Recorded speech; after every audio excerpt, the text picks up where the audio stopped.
Hello, Timberwolves fans, and welcome back to Timberwolves Explosion. It is Friday, December 5th, 2008. This is episode number 10 of Timberwolves Explosion. We are finally back in the saddle again. It has been a long time, about a month, and I deeply apologize to all of you. Busy schedules get in the way, folks. Busy schedules get in the way. I know some of you have two jobs or one really big job that kicks your butt basically all the time. Well, yeah, I have two jobs. I was working almost 70 hours a week the last month or so because of lawn cleanups. Now, normally during the summer months or early fall and late spring months when it's just lawn mowing, I'm closer to the 50-ish hours, combined two jobs. Yeah, it gets pretty hectic though, every November and April when there are lawn cleanups to do. And I deeply apologize because there was nothing I could do. That is some serious work, and I didn't want to do you the disservice of giving you pretty much a tired out, broken down version of me on air. That wouldn't be very fun. Now, some of you may think that's all I am anyway, and screw you. No, I'm kidding. Anyhow, we are available on thesportstuff.com. Again, this is episode number 10, the milestone episode, in a way. It's like a small little milestone, finally got to double digits. We have a message board on thesportstuff.com. This is a way for you to not just watch sports, get involved, as that is the slogan on thesportstuff.com. There's a button on the upper right-hand corner that says TSS Sports. Simply click on that. You'll be prompted to sign up or sign in, whether you have an account or not. If you don't, please do sign up. It is 100% free and 100% fun. That is how you can interact with us podcasters. You can vote on my little polls that I do on the show. There will be one today. Oh, yeah, there's going to be one today. With hooey going on with the 4 and 13 Timberwolves. Probably soon to be 4 and 14 after tonight's game in New Jersey. But yeah, that's how you can interact with us. There's about 267 members right now, I believe. Let's get that thing to 1,000. How about that? Let's get going. You can also, maybe, if you're a talent, you can also start your own podcast. Just simply contact Dylan Richardson on thesportstuff.com. Maybe you could have your own Miami Heat podcast or Orlando Magic or whoever. Obviously, you probably don't want to get a show with the same teams of us. That just wouldn't be good. That wouldn't be very nice, now would it?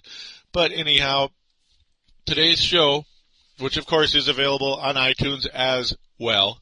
I want to thank each and every one of you for downloading and listening to this podcast. It means a lot to me, and I hope it means a lot to you. Now, real quick, I will say we're going to talk about, we're going to review the games.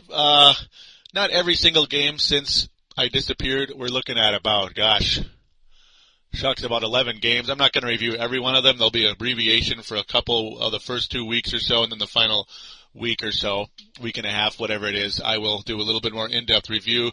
We're also going to talk about Rashad McCants, who is a complete cannot. We're going to talk about Randy Wittman. We're going to talk about Foy, who was a debated player on this team. Started out just horrible, horrific. Stepped it up a bit of late. But who is Randy Foy, really? Who is Randy Foy? Is he what he is, or is he just like a penny stock, pump and dump? Do you sell him? Or is he a long-term investment that'll eventually pay off? We will find out someday. But we're going to get into my opinions on that very shortly. You could probably guess my opinions of Wittman and McCants. Yeah, we'll get to that pretty soon. With that, we're going to take our quick first break. We'll be right back. Here on thesportstuff.com, get on board the Viking ship with Purple Mafia. We will talk about the new Purple People Eaters and the best running back in the NFL, Adrian Peterson. This team is ready to make a move forward. Purple Mafia is available on thesportstuff.com along with iTunes and MediaFly. Simply download and listen to the most honest and passionate Vikings coverage.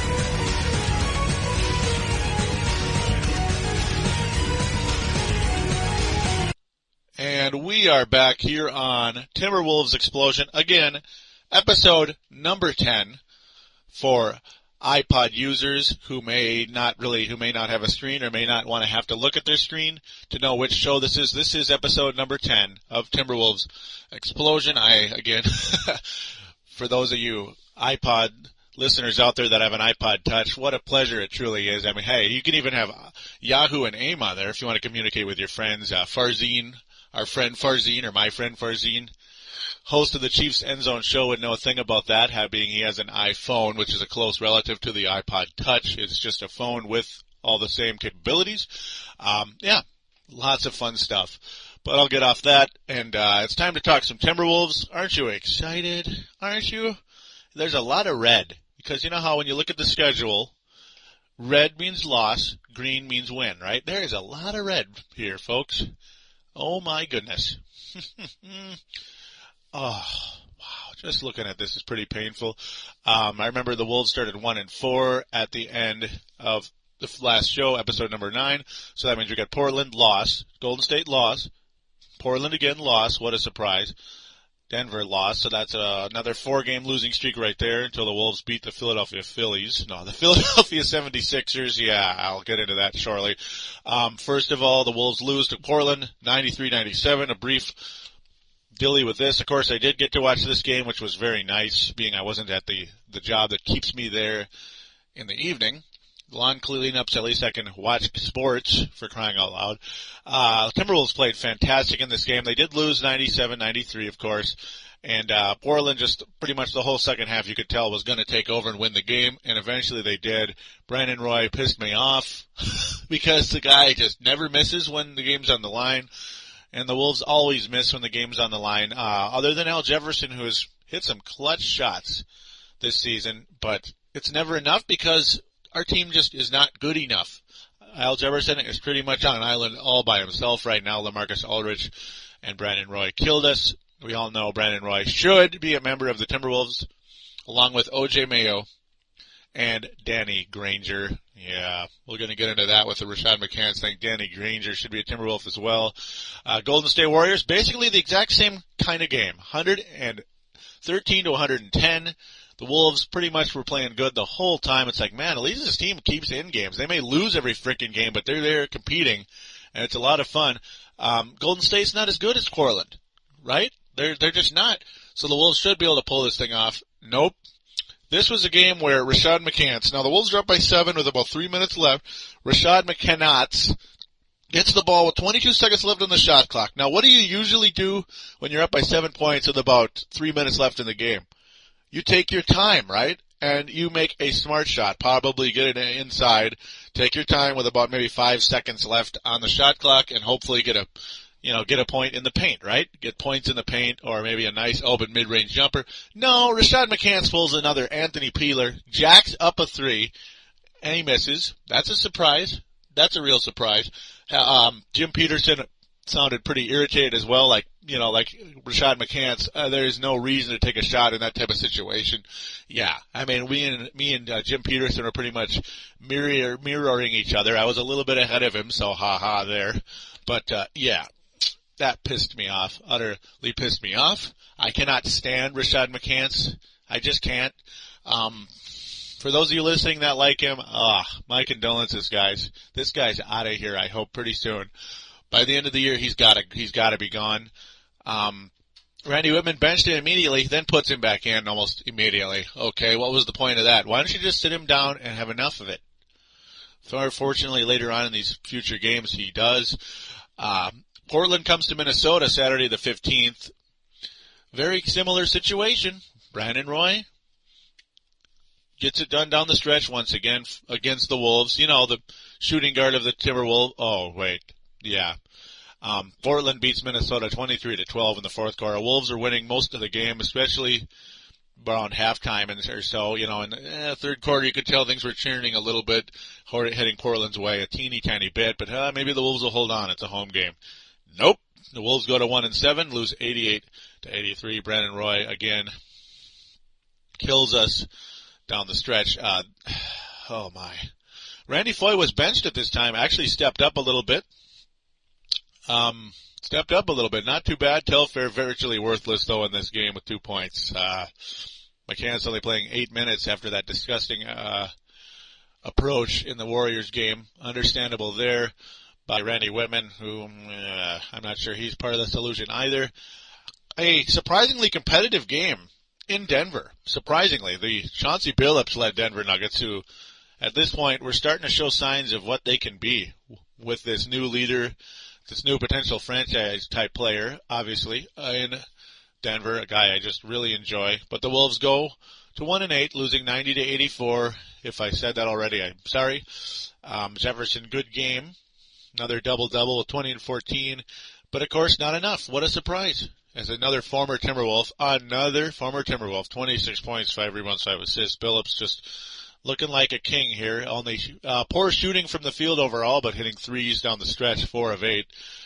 Just an awesome game for Chauncey Billups and proving that he is the man. He really is. One other thing I'm going to get into very shortly as well, Corey Brewer out for the season. I'll get back into that. Timberwolves finally win their second game of the season, Wednesday, the 19th of November. They actually won, guys. This was a home game, though, so, Jefferson made me laugh when he said, we beat a great team tonight. Yeah, 76ers were 5-6 after this game. What do you mean they're a great team? They're a competitive team, yeah. Andre Miller can play. Dallenbert's a good player, Brand's a good player, and all that good stuff. Iguodala, oh my God, was he hitting... He was making plays that were just making me roll my eyes like, come on, no way. But yeah, talented guy. A little erratic at times, but very talented. Miller, a guy I think should have been on the Wolves back in 1999 instead of Wally Szczerbiak. That is who I wanted and was bitching all day before the draft. And as they selected Wally Szczerbiak, I was going, dang it, why couldn't they just take Andre Miller? Not saying it's because I'm right and because I'm smart. I just... thought the Wolves should have him instead of Terrell Brandon, long term. Yeah, we all know how that turned out. Foy returning to the starting lineup. Not bad at all. Not great, but not bad. 10 points, 6 assists in this game, 2 blocks, believe it or not. Jefferson, another nice looking line with 25 and 8, but Wolves finally pull it out. Jefferson actually was very good in this game. I don't know what I'm talking about. I'm almost sounding like we lost the game. I'm just so used to losing. Gomes and Jefferson were the best players, though, in this game, in my opinion. Both shooting over 50% and getting it done down the stretch. Jason Collins starting in this game. That was quite interesting. Love was not too bad, not too great. Made a couple of cool plays. But, really, Craig Smith was the story here. Craig Smith playing fantastic, 7 of 9 from the floor, 7 of 10 from free throw from the line. He got 5 assists in this game, and some of those were pretty nice. He didn't get a single rebound, but 21 points and 5 assists from Craig Smith. Very cool indeed. Jefferson, though, hitting clutch shots down the stretch and getting it done. And he literally, the look on his face as the Wolves were walking off the court was like he was saying, "It's about effing time." That's literally what it looked like. He was almost kind of like, literally, that's what he was saying. And, oh boy. Friday, the 21st of November, Boston came to town. Yeah, the Boston Celtics came to town. It looked like a fairly competitive game through the first half. But the third quarter, 35-10. 35-10 in the third quarter.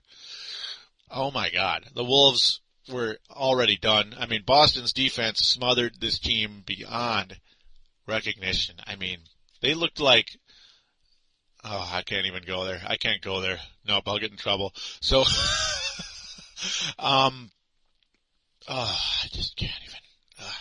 I was just looking at the screen, tired, so tired from a long, cold, bitter day outside working.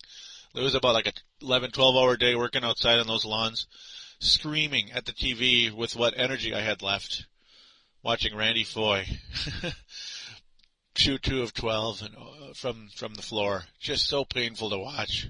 Where's the life where was the life in this guy? I was like, what are we going to do? Mike Miller only shot the ball 4 times in this game. 4 times. Like, we're paying him $10 million a year to shoot the ball 4 times? Come on. What's going on here? It just didn't make any sense. His job is to shoot, and he won't shoot the ball, folks. Drove me nuts. but it was like, my God, this team is the worst team I've ever seen. That's what I was thinking that night. It sure looked like it. Carney was erratic. He got a little playing time, finally got to play 12 minutes, but was erratic, 0 for 4, and it was an ugly 0 for 4. Got 3 steals, though. That was pretty exciting. I do think this guy should play significantly more than he does. Me and Marcus, the forecaster, who, God, I'd like to have on this show again, but it seems like every time I call him, he won't pick up. But, yeah, we want Keith Carney on the floor, despite the fact he's a little erratic. We both are of the opinion it's because he doesn't get in the game enough, so he's trying too hard to do something. And, that's the dilly, folks. Kevin Love, solid again, 9-5, 9 points, 5 rebounds, 2 steals, and a block. So, but yeah, doesn't really matter. Timberwolves get obliterated by a final score of 95-78, and it looked more like 195-28. It really did. Now here's where I look at my phone, watching the score update, because I didn't get to watch this game.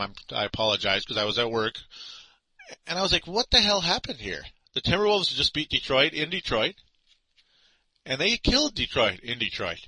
Oh, that's right, Allen Iverson's a selfish pig, but we'll not go there as much as I'd like to. Randy Foye, though, 23 points and 14 assists. Whoa, wait a minute. That's like a legitimately talented point guard there. 23 points, 14 assists? What? Wow, I mean the assist part too? Fantastic game by Randy Foye. Just totally steps it up. Craig Smith, his draft classmate in 2006, with 16 points, 9 rebounds, and a block. Alrighty, I'll take it. Jefferson with a respectable 19 and 8.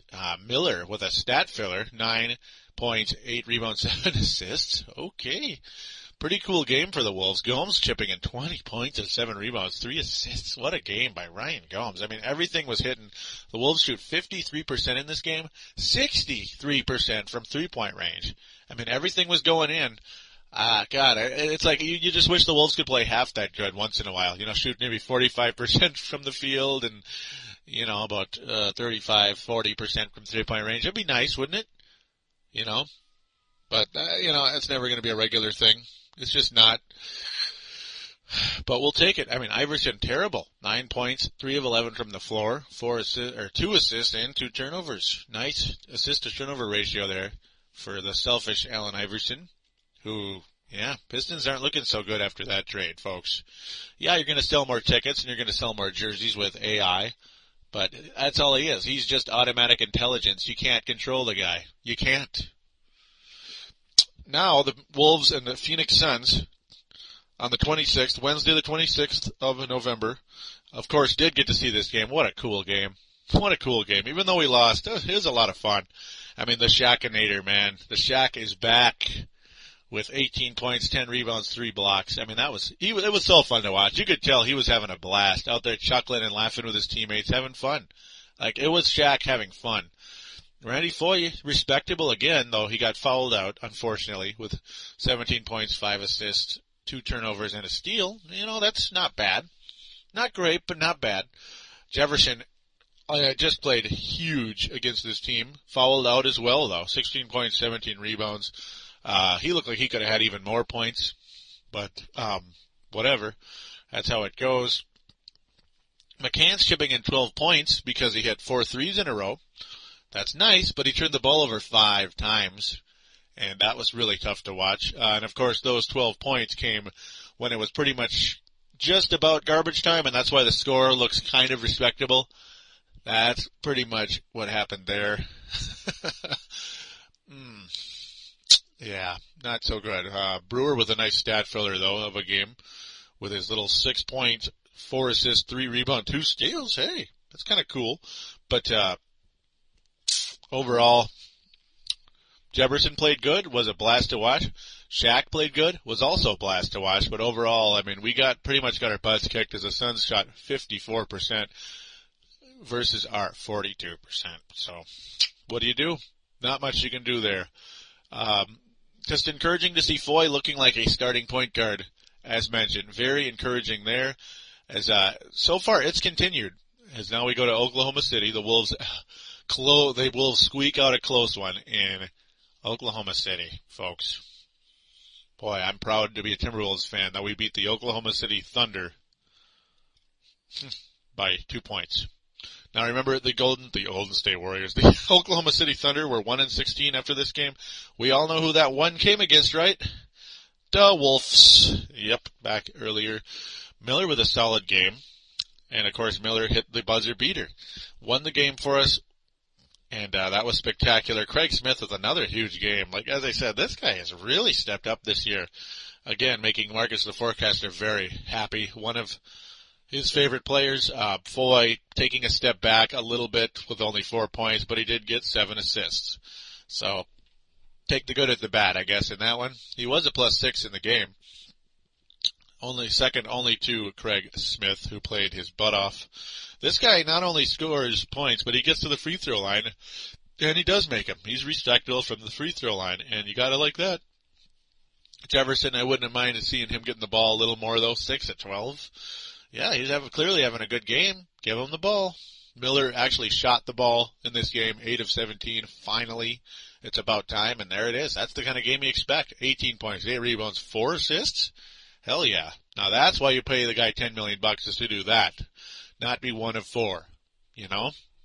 It's as simple as that. Kevin Love, it's just like every single game he's 9 points, 5 rebounds. Hey, that's not bad for about 13 minutes of playing time. Telfair even respectable. Very much like last year. About 20 minutes, 9 points, 4 assists. Okay. Brewer chipping in 12 points as well. Not bad at all. But unfortunately, yeah, we're not going to be seeing Corey Brewer much more around here. This is about the time. Well, I guess we'll go one more game first before I get into this next topic. Billups beats the Wolves again.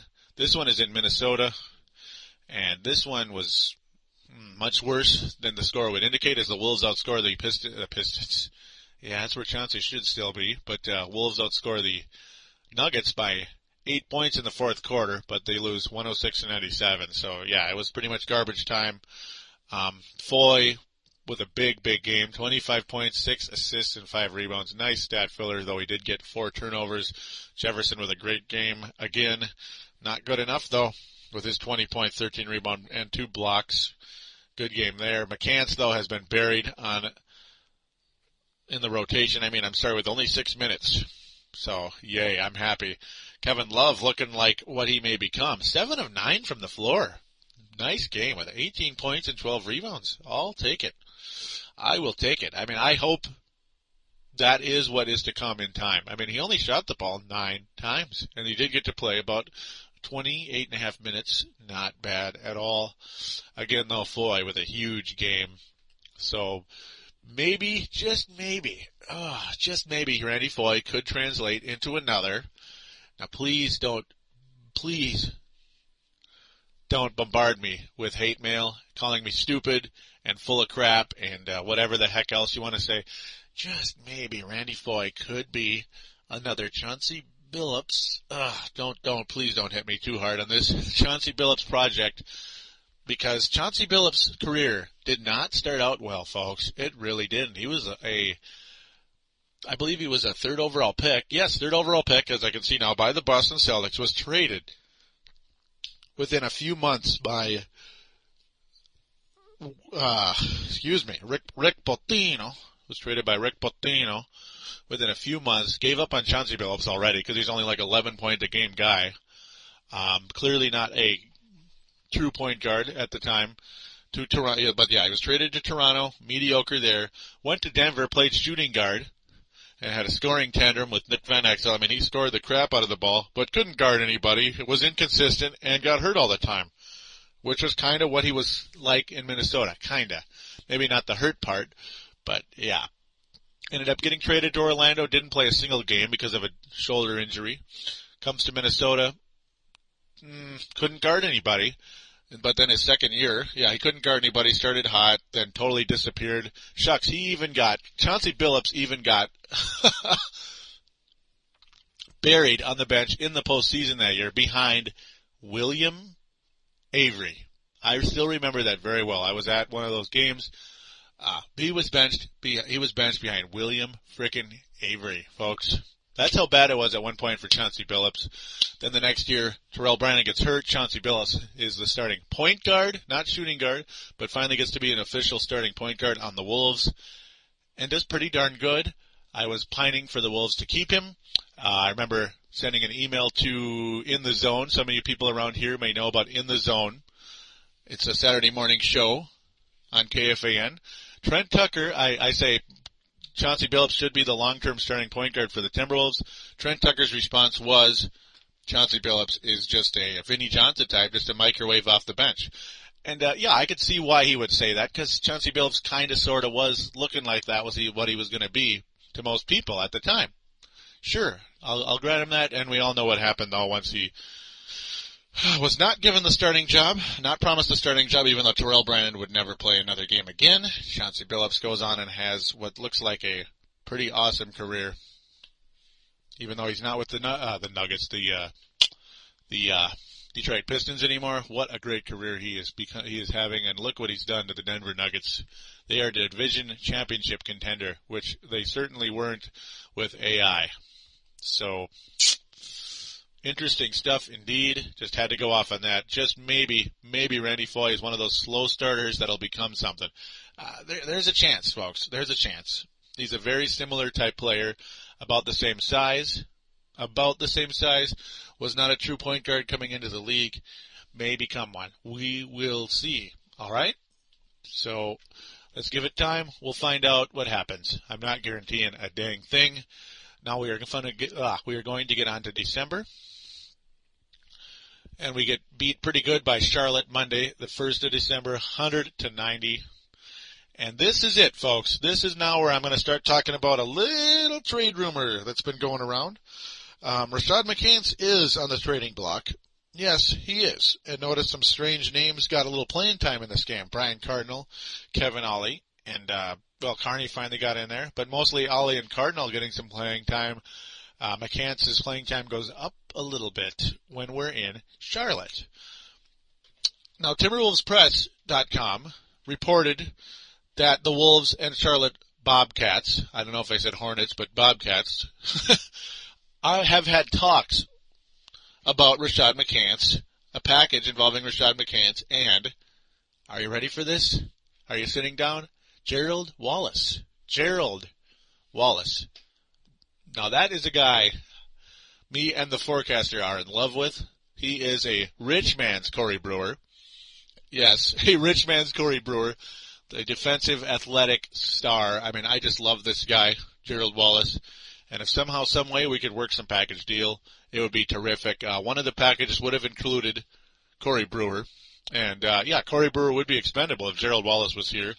Gerald Wallace was born in 1982, making him about 26 years old. And, he's got most of his career ahead of him still. So, it would make sense to do that, unless you want to somehow do them, one of them at shooting guard, one of them at small forward. Maybe. But then what do you do with Miller? So, it'd be one of those lineup deals. I'd be in love with it if somehow we could have done that.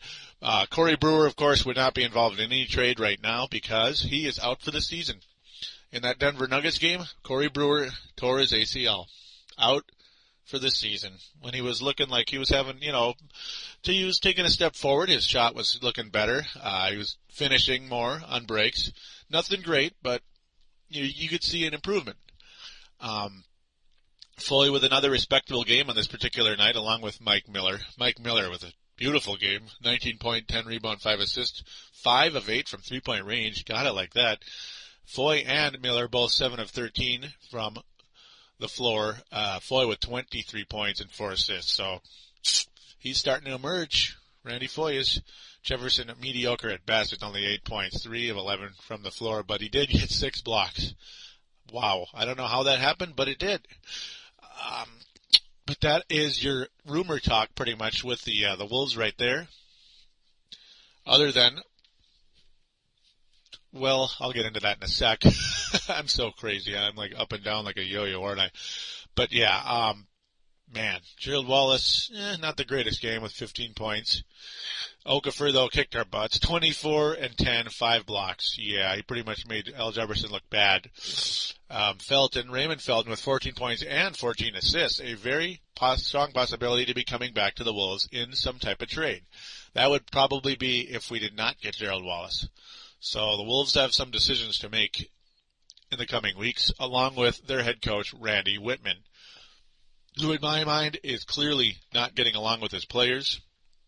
Clearly is, now I understand people are gonna come at me and say, well, Randy Wittman has no players to work with. He kinda does, doesn't he? I mean, and I'm not saying the win-loss record is necessarily his fault. It's the confusion. I mean, who is playing here? I mean, you got one guy starting 1 week. The next week he's lucky to get 2 minutes the whole week. I mean, what the hell is going on? He's way too quirky, way too up and down with his lineups, and it's driving us nuts. Now, speaking of crazy lineups, the final game that I'm going to review, Wednesday the 3rd, not yesterday, 2 days ago, against the Orlando Magic, on a court that looked a lot like the Wolves court used to look. Yeah, they're kind of they're our twin brother team. The Magic and the Wolves both came in the league in 1989. Good stuff. Foy with an okay game here. 13.5 rebound, 5 assists. But other than Jefferson, pretty lame game. Kevin Love, respectable down the stretch. Starting to hit some mid-range jumpers. That was very encouraging. McCants scored a couple points, but just some stupid plays down the stretch. Along with Foy and Telfair, just lousy. Telfair with 4 assists. Some of Foy's turnovers are really bad. Kevin Ollie started in this game. It's like, alrighty then. Now, I understand Jason Collins is pretty much worthless anyway, so you just slide Jefferson to center, right? But Kevin Ollie starting? I don't know. He was a minus 13, worst on the team. So, okay, I guess he adds defense, right, Randy Wittman? That's what it said right in the paper. Doesn't look too good from this vantage point. Foy had 3 steals, believe it or not, in this game at shooting guard. I don't know what that was, really. I don't. Brian Cardinal getting in the game as well. That's great. He did nothing.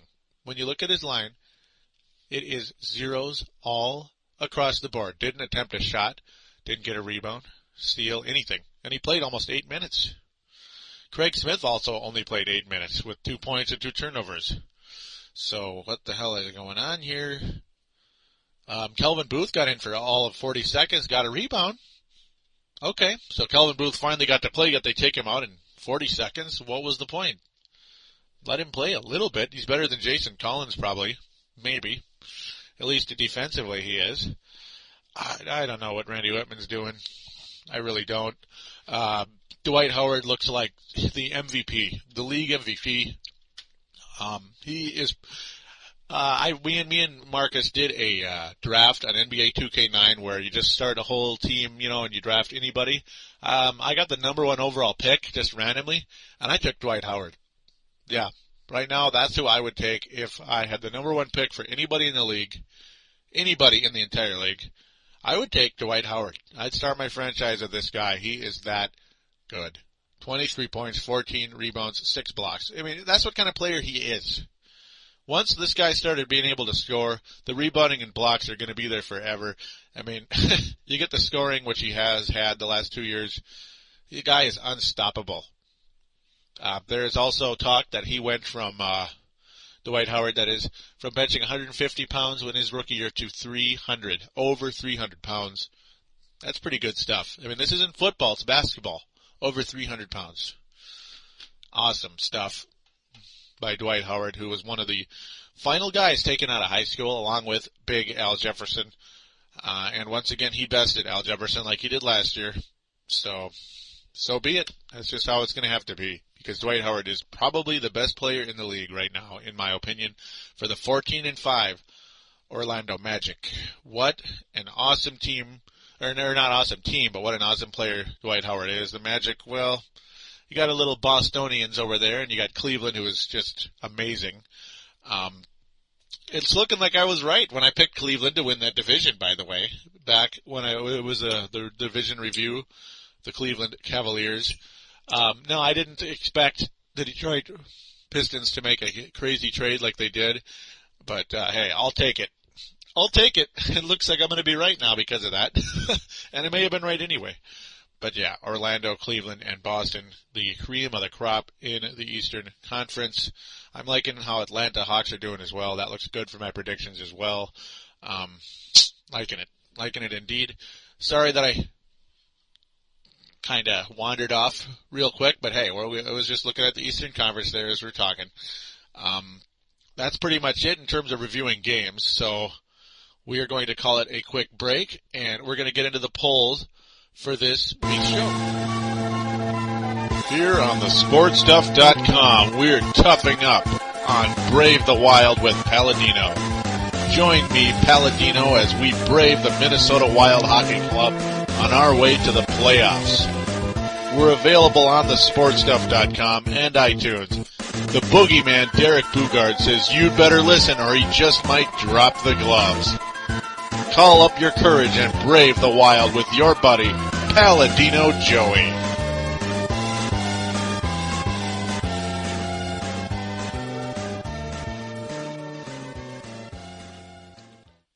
And we are back here in episode 10 of Timberwolves Explosion. And real quick, well, the poll for this week's show, this week's show, episode number 10 of Timberwolves Explosion, my question is, which drastic move should the Wolves do first?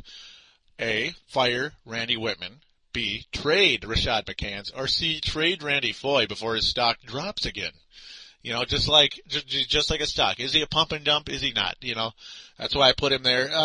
We'll see. I'm not going to pick the Foye one. I'm just not, because I think he's probably got a chance to be pretty good still. Just maybe.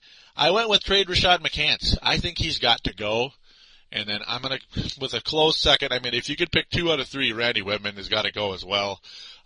Both of them need to leave this team, and we need to just move on in a different direction, at least from that vantage point. Hey, you know, Sam Mitchell was fired a couple of days ago. I would not mind former Timberwolf Sam Mitchell coaching this team. I really wouldn't. Or former coach Flip Saunders to make his return. Got to be better than Randy Wittman. The guy is unorganized. Very unorganized, Randy Wittman. I don't know what the hell he's doing. Rashad McCants is a pain in the butt. I just can't stand the guy. I know he gets along with L. Jefferson, or so it sounds, but I can't stand him. I think he's got to go. So make your vote, guys. Real quick, kind of on the similar subject, TimberwolvesPress.com, a little bit here. The question, how much longer will this last? And he says, the Timberwolves are winning 1 out of every 4 games this season. Things have certainly not gone according to plan. The T-Wolves were supposed to be a much improved team this season, according to the front office, after the offseason moves that were made. So far this year, we look like the same team from last year, except with a few new faces. I agree. Super quick. We are still losing games we should win. We are still outmatched in talent and size, but most importantly, we are still getting out-coached. Agreed.